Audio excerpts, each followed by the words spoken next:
Amar é evangelizar. A Web Rádio Meimei apresenta Sementinhas do Amanhã. Olá, bom dia a todos. Sejam todos muito bem-vindos a mais um Sementinhas do Amanhã. Eu sou a Mari Bonini e hoje eu tô aqui no estúdio com o Caio, com o Léo. Tudo bem, meninos? Bom dia. Bom dia. Tudo bem? Tudo bem. Nossa senhoras, meninos muito concentrados.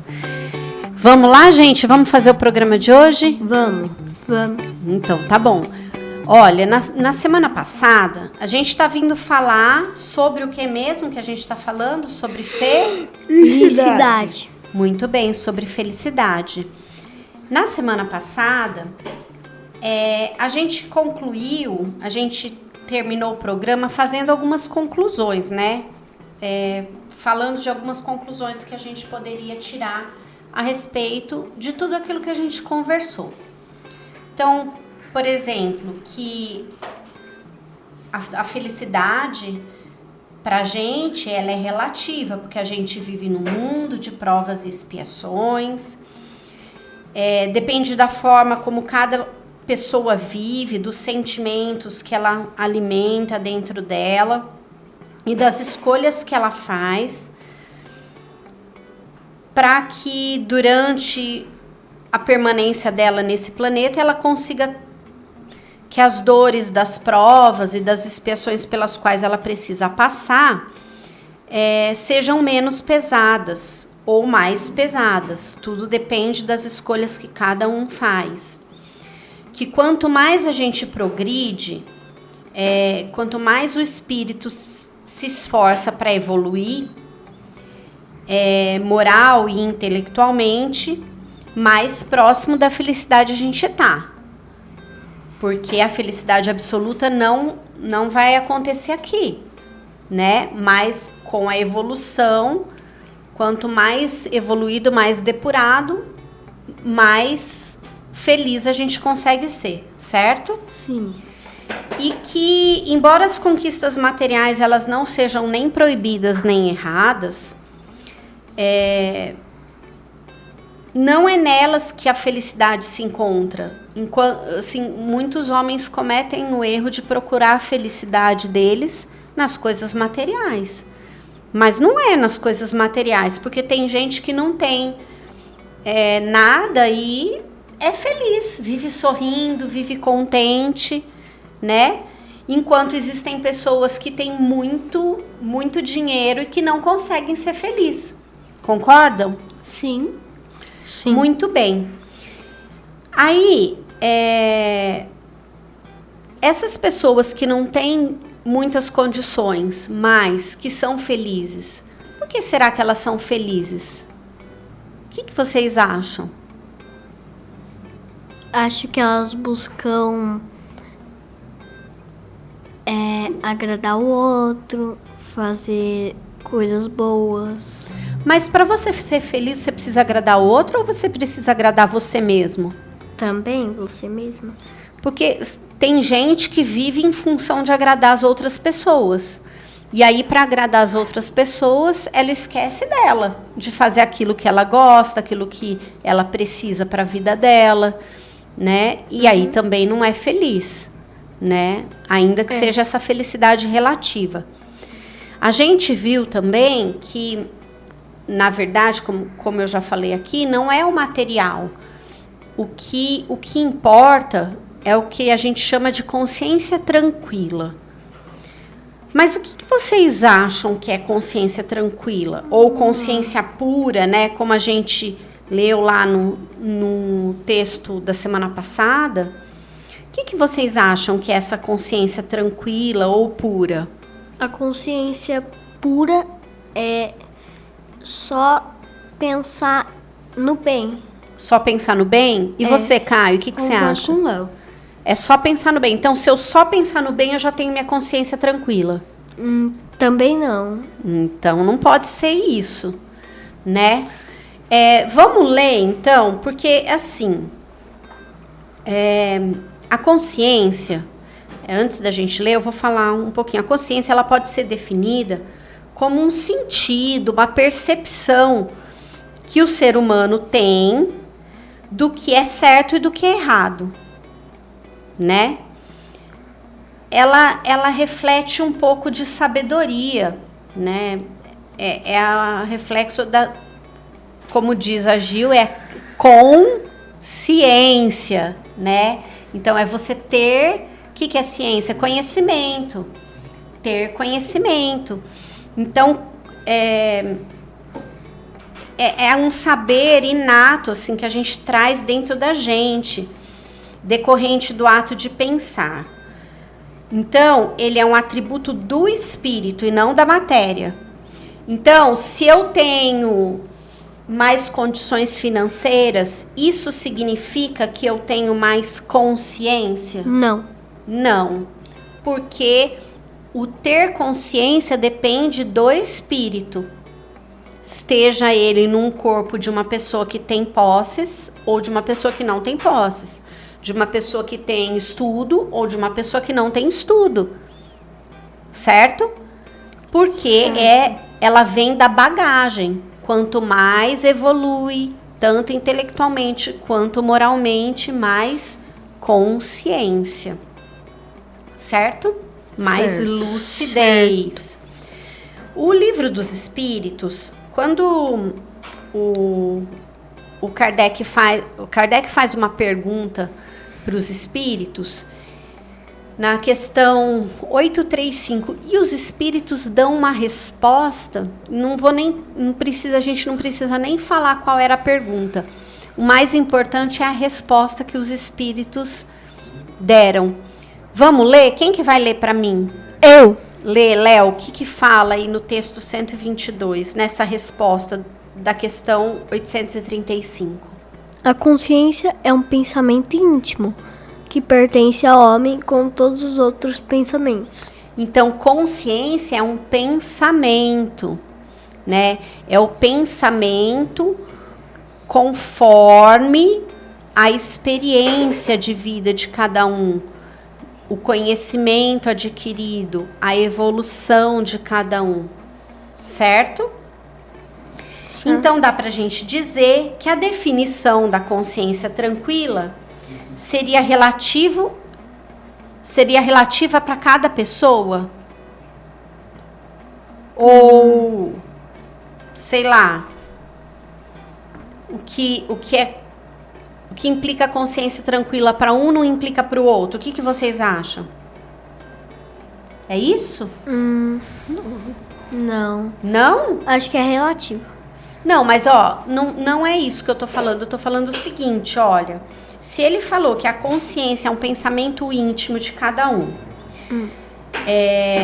e esse pensamento decorre da evolução de cada um, a evolução das pessoas, dos espíritos, ela é igual para todos? Não. Não, ela não é igual. Depende das escolhas e da vivência de cada um, certo? Certo. Se a consciência depende do conhecimento de cada um, da ideia íntima de cada um, e o conhecimento e a evolução das pessoas são diferentes, dá para dizer que o que implica em consciência tranquila para uma pessoa não é igual da outra pessoa, não é? É.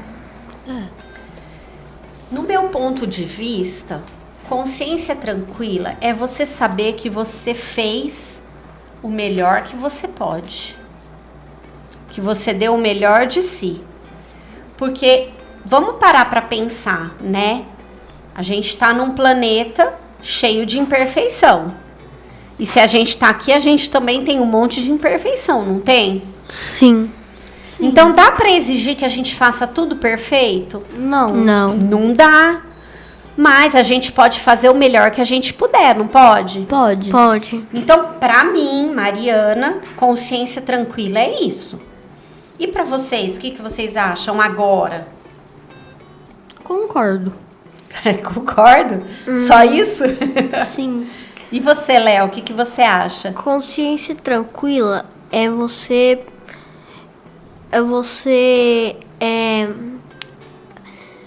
pensar que o que você já deu o melhor de si e que não tem nada mais que deve. Por isso, consciência tranquila. Você tá tranquilo que deu o melhor de si e que esse foi seu máximo. Muito bem. Caio, lê pra gente o texto 123, que é uma outra questão lá do Livro dos Espíritos. Questão 238. As percepções e os conhecimentos dos espíritos são indefinidos. Em uma palavra, sabem eles todas as coisas? Quanto mais se aproximam da perfeição, mais sabem. Se são superiores, sabem muito. Se os espíritos inferiores são mais ou menos ignorantes em todos os assuntos. Ou seja, né, volta aí, já que a gente falou que consciência tranquila decorre do conhecimento, então, quanto mais próximo da perfeição for o espírito, mais ele sabe. E mais tranquila é a consciência E mais dele. tranquila é a consciência dele. Muito bem. Esse texto próximo que nós vamos ler, ele é um pouquinho grande, então nós vamos dividir, tá bom? Tá. Mas assim, antes, eu acho que valia a pena a gente fazer um comentáriozinho aqui. Embora os espíritos mais evoluídos tenham maior conhecimento, maior percepção, isso não significa que os espíritos que não se enquadram entre os classificados como superiores não tenham consciência. Eles têm. Uma pequena consciência. Ela só é proporcional ao desenvolvimento deles. Porque a gente tem consciência, não tem? E a gente não é espírito superior, é? Não. Então, mas a gente tem a nossa consciência, não tem? Sim.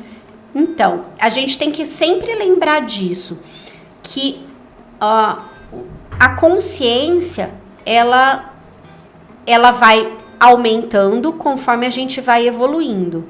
Mas não é porque é um espírito inferior que ele não tenha consciência. Mas ele tem uma consciência limitada à capacidade dele, às condições dele, de evolução, de conhecimento, em razão das escolhas que eles fazem, certo? Certo. Se é assim, o que a gente precisa fazer para ter a tal da consciência tranquila? Que o Léo falou bonito, né? É a gente saber que a gente fez o melhor que a gente podia, certo? Mas o que a gente precisa fazer para chegar nesse ponto? Se esforçar. Se esforçar? Ó, vamos ler esse texto?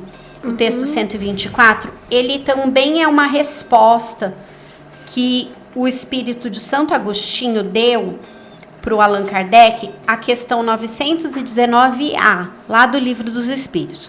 Só que, como ela é uma resposta bem longa, nós vamos dividir. Cada um vai ler um parágrafo. Não Combinado? quero. Não quer ler? Não. Ah, então lê você, Eu Léo. gosto de ler. Então lê você, que o Caio tá com preguiça hoje. Tô com sono. Vamos lá, então. Ao responder a questão texto 124. Isso, não precisa ler essa parte de cima que eu já falei. Pode começar o livro dos na Espíritos. resposta aí. Ao responder a questão 919A, o Livro dos Espíritos, o Espírito de Santo Agostinho nos ensina uma prática que nos ajuda a atingirmos a consciência tranquila, ao dizer: fazei o que eu fazia quando vivi na terra. O fim de cada dia interrogava minha consciência. Passava em revista o que havia feito e me perguntava a mim mesmo se não tinha faltado ao cumprimento de algum dever, se ninguém teria tido motivo para se queixar de mim. Foi assim que cheguei a me conhecer e ver o que em mim necessitava de reforma.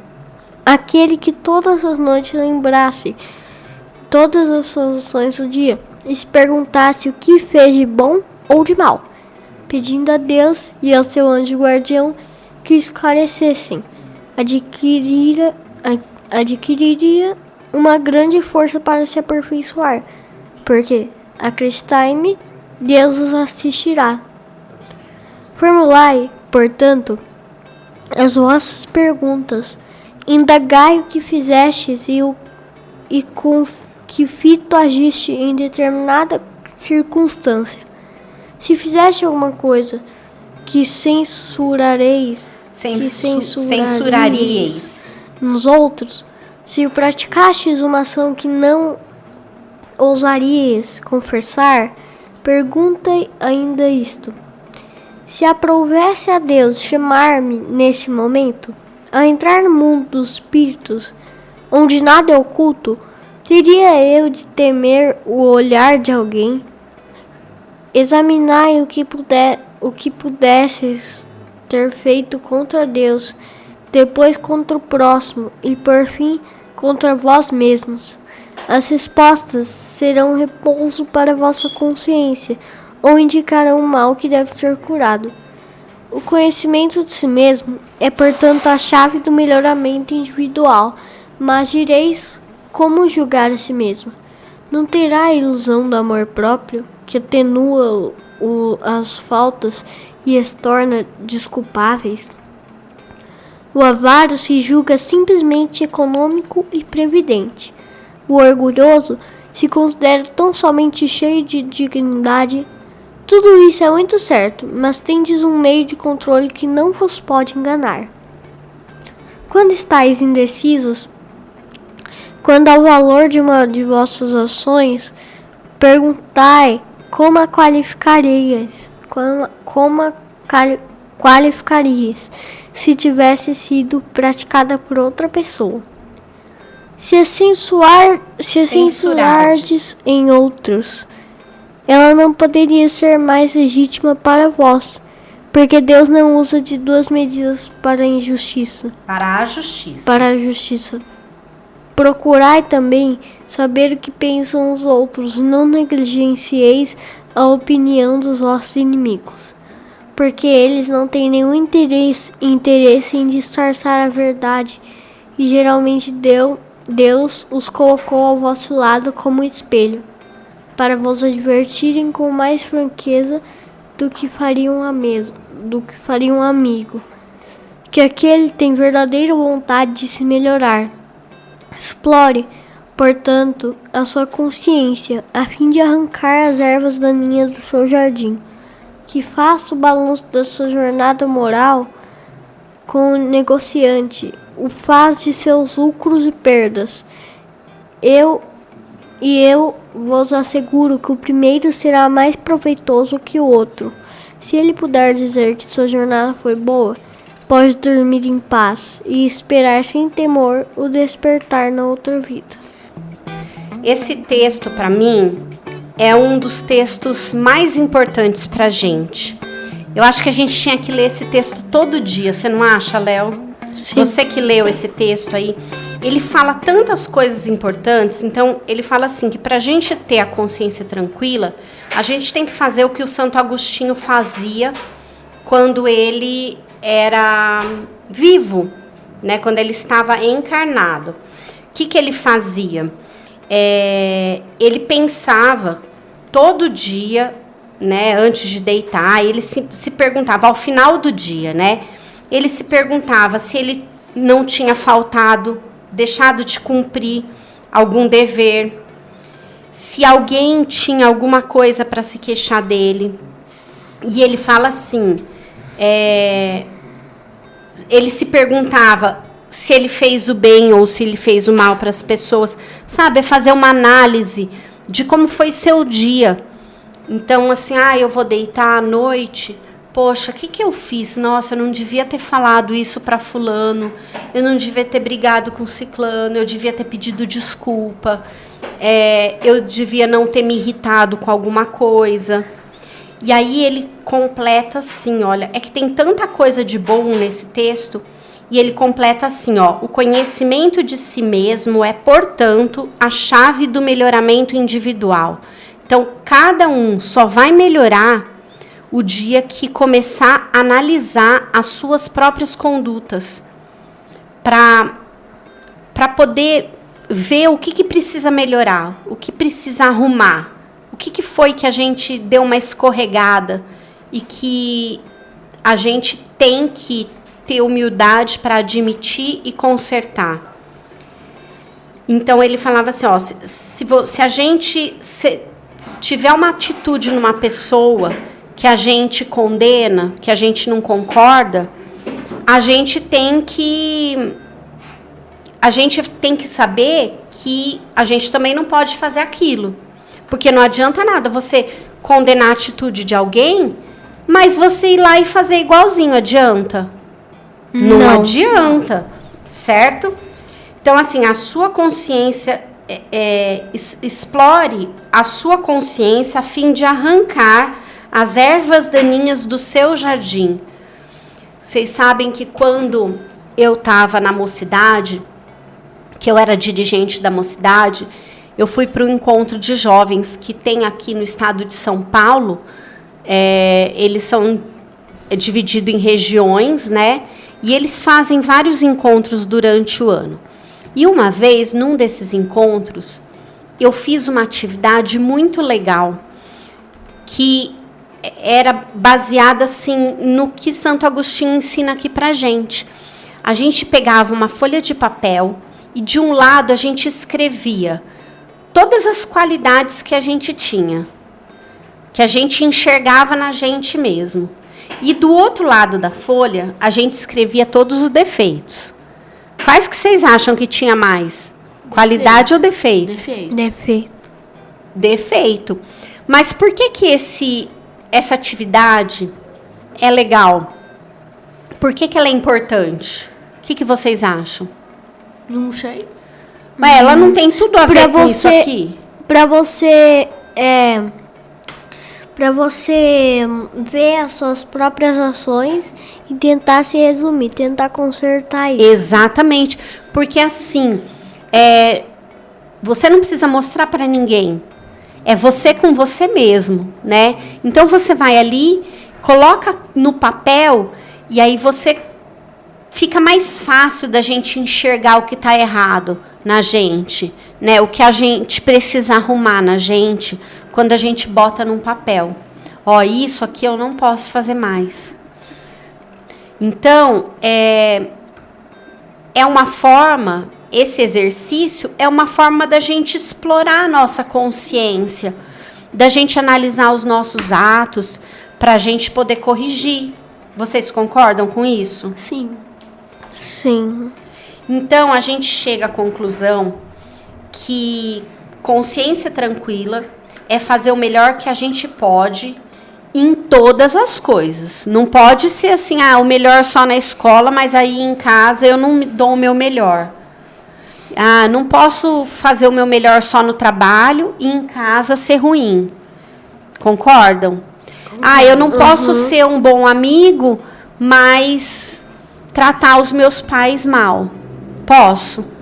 Não, porque não adianta, né? Aí eu vejo um amigo brigar com a mãe, brigar com o pai, e eu falo, nossa, que feio. Aí eu chego em casa e eu faço igual. Adianta? Não adianta. Não. Então, dá pra gente dizer que a consciência tranquila é inversamente proporcional à culpa? O que vocês acham? Vocês acham que a culpa tem alguma coisa a ver Sim. com a consciência tranquila? Sim. Ou não tem a ver com a consciência tranquila? Tem a ver. O que teria a ver A a culpa consciência- nessa história? A consciência tranquila é que você não tá sentindo culpa de si mesmo. Por isso chama consciência tranquila. Você não tem nada a arrumar. É isso mesmo, porque quando a gente se sente culpado, é porque a gente podia ter feito diferente. A gente podia ter feito melhor, certo? E a culpa, gente, é uma das maiores causas de sofrimento do ser humano, esteja ele encarnado ou desencarnado. Principalmente desencarnado, sabia, Caio? que quando o espírito desencarna, ele não fez esse exercício, né, de avaliar suas atitudes e de se esforçar para melhorar, ele sofre pra caramba. Vocês sabiam disso? Não. Ele fica, inclusive, em razão desse sofrimento, aí ele pode ficar muito tempo, mas muito tempo, num lugar que eles chamam de umbral. Eu não sei, assim, definir exatamente para vocês o que seria o umbral. Se ele é um lugar físico. Eu acho que ele não é um lugar físico, porque eu acho que você pode, se você não estiver bem com você pode estar em qualquer lugar que você vai se sentir num umbral, né? Porque tem muito a ver com isso, com a cobrança, com a culpa, com a dor e com você estar preso às coisas materiais. Certo? Vamos fazer o seguinte, como o nosso programa está terminando, vamos deixar para a gente falar de culpa no próximo programa? Sim. O que vocês acham? Sim. Pode ser? Pode. Sim. Então, tá bom. Então, vocês estão muito animados hoje. Eu estou impressionada com tanto ânimo que eles estão. Então, vamos fazer o seguinte. Vamos mandar um recado pro pessoal lá de casa? Quem quer mandar um recado pro pessoal? Eu. Então, fala, Caio. O que você quer? Hoje Beijo. você não falou nada. Então, fala, vai. Um beijo, um abraço, muito obrigado por ter ouvido a gente e até mais. Um beijo, um abraço, muito obrigada. E você, Léo, o que você quer falar? Já espero que tenham gostado do programa e obrigado por ter assistido até o final. Muito bem. Então, eu queria também me despedir do pessoal, agradecendo a companhia de todos. É com muito carinho que a gente faz esse programa para vocês. E a gente fica muito feliz de saber que existem pessoas que ouvem, né, a programação e que compartilham disso e aprendem com a gente. A gente aprende e o pessoal de casa aprende também. Então, eu queria agradecer a companhia de todo mundo e convidar todos para nos acompanhar na semana que vem, às 9 horas da manhã, em mais um programa Sementinhas do Amanhã. Todos aqueles que perderam os programas anteriores, mas que quiserem ouvi-los, é só entrar no site da Rádio Meimei, www.radiomeimei.com.br, ou no aplicativo, né, procurar lá o podcast, tem o Sementinhas do Amanhã lá, e você vai achar todos os episódios para ouvir cada episódio de meia hora, e assim a gente vai aprendendo junto. Que a gente possa ter uma semana de muita luz, de muita proteção. E eu deixo aqui a todos vocês um abraço bem apertado e até semana que vem. Até mais, um beijo.